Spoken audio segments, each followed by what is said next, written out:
Good morning on this January blustery day. Like 42 degrees this morning, a little breezy.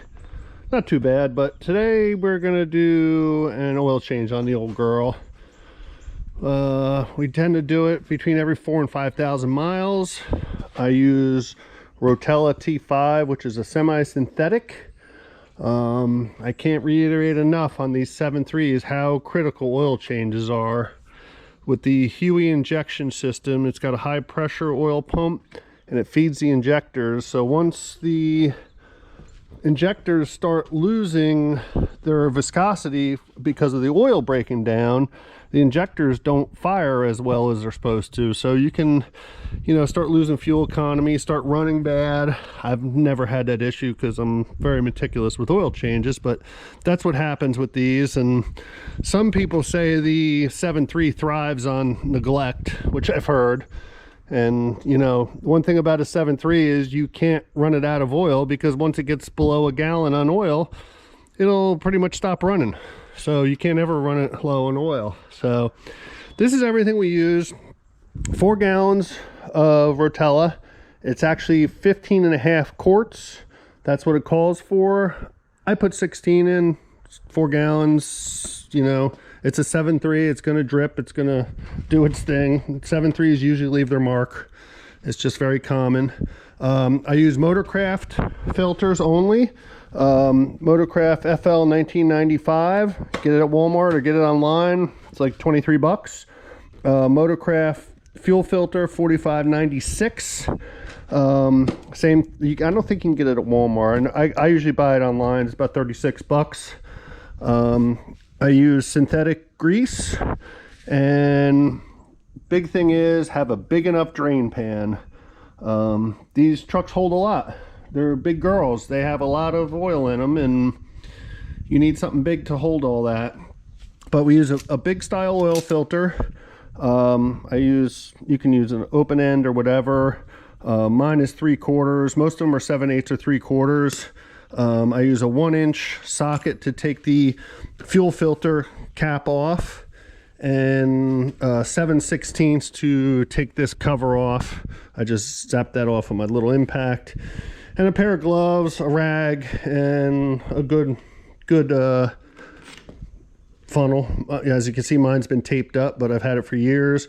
The big thing is you don't want a funnel that funnels down too much, because there's a lot of oil to put in. So when you get it up there, it'll take a while. So we're going to get started. We're going to loosen the oil filter up. So we got our oil draining out. Most of it's out. Loosen the filter up. Let most of the oil run out of it.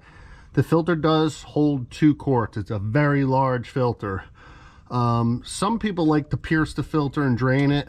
I just generally let it leak some of it out, and we'll let that drip for another minute or 2, and you're never going to get everything out, but just wanted to give you a bird's eye view of what it looks like under there. And this little mechanic tip, an old timer told me many years ago. So when you take your drain plug out, of course you wipe it off. This is a magnetic drain plug. Wipe it off real good. Just wrap 2 or 3 wraps of Teflon tape on it. You will never have to worry about that gasket ever leaking. And I know DIY mechanics, I know you've had that happen where you get it back and then all of a sudden the gasket starts leaking. But all it takes, and you still have to replace that gasket, when you do a lot of oil changes like I do, it will happen. It wears out. Everything wears out. But a couple wraps of Teflon tape and you'll never have to worry about it leaking while it has oil in it, which is good. Also, we got our filter here, and we do pre-fill our filter. It's a very, very, very good idea to do. It does hold 2 quarts. It gets quite heavy. But if you can fill it up about 80 to 90%, it just gets oil that much faster when you turn the key on and go to fire it. So it's a little harder to handle because it's a little heavier, but like anything else, you kind of get used to it, and once you've done it a million times like I have, it's not a big deal. So we got the oil all drained out, got the oil filter off. One thing to double check is when you take your oil filter off, be sure the gasket comes off. What I've noticed in the past, especially on the diesels, I don't know why, they seem to stick, and I put fresh oil always on the gasket before I put it on, but for some reason, and I probably tighten them up too much like everything else, and this is a big bone of discussion for mechanics, I always put a half a turn on a filter after it's hand tight, always, on everything. Especially on these Power Strokes, as much as these things rattle, they do come loose. I've seen many of these motors with filters that were weeping because they were only hand tightened. You know, hand tightened is a big range, because my hand tight and your hand tight could be two different things. So like I said, I always put a wrench back on it. Makes it a little harder getting off, but if you warm the engine up before you try to take the filter off, the filter will come off. You don't have to worry about it. But as you can see how much oil that is, that's a 20 quart pan, and I'm sure there's probably 14-15 quarts in there. Of course, you got 2 quarts in the filter. But all right, what we're going to do is we're going to fill it up with 4 gallons of oil now, and then we will change the fill filter. So we got the oil all in there. What I do is I dump all 4 gallons in, and I don't sit there and let it totally drain, and then I just take these and let them drip for about a half hour, 20 minutes or so, and then I mark that, and it's perfectly clean oil, but that's the oil I use for the lawnmowers. So, you know, after 3 or 4 oil changes, you'll have, you know, a couple quarts of oil just from the residual in the bottom of the gallon. So like I said, I have Rotella T5, not sponsored, but if Rotella wanted to reach out to us, that would be wonderful. Let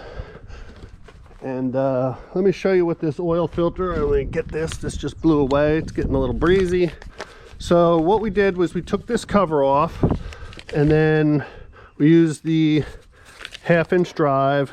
Don't jerk it, because it is plastic. If you jerk it, it will break. So just slow and steady push, and you know, it has to be snug pretty good. Took the filter out of the new thing, and it is in a wrapper. There are 2 gaskets in there. One, and then this gasket goes around here. The round gasket goes there. The tapered gasket goes on the lid. Now remember, when you do this, to put the tapered gasket in, the taper actually goes upward. If you read the directions right here, it'll show you taper goes upward when you're doing it. So just remember that. I was doing fuel filters every other oil change, which is, you know, 9,000 to 10,000 miles. Now I'm doing it 14,000 to 15,000. Filter still looks decent, but I add a shot of this to every fuel fill up. I add like 3 or 4 ounces. I get about a bottle. I get about 6 fill ups or so. So I used to measure it out. Now I just put a splash in there. I used to use Howe's. This seems to work better for the Power Stroke. Of course, it is rated for Cummins. That's what they recommend. I loved the Howe's in the Cummins. I mean, I had well over 300,000 on that truck when I sold it, and that still had the original injectors, original pump. I did replace the injectors at 320,000 or 300,000, but they weren't bad. That's just as a precaution because they had a lot of miles on them. So, all right, we're going to put this fuel filter in, clean up this mess. And as for your oil filter, I was always told if you let your oil filter drip for 24 hours upside down and drain, that it's landfill safe. So I don't know. I still, you know, I bring it to the local dump, and I dump it, and my oil gets, I have a 25-gallon oil container, and I'm allowed to dump that there. They have an oil recovery place there, so I get rid of all my oil. And we'll show you when we get this back together. Okay, that concludes our oil change video. We do still have to rotate tires. We go to Discount Tire to do that. They will rotate and balance them whenever you bring them. So I do them usually every oil change, every 5,000 to 7,000 miles I rotate them. Last set I got 79,000 out of. So all right, so once you get everything done, start it up, make sure there's no leaks. If you do everything right, you won't have leaks. You don't have to worry about it.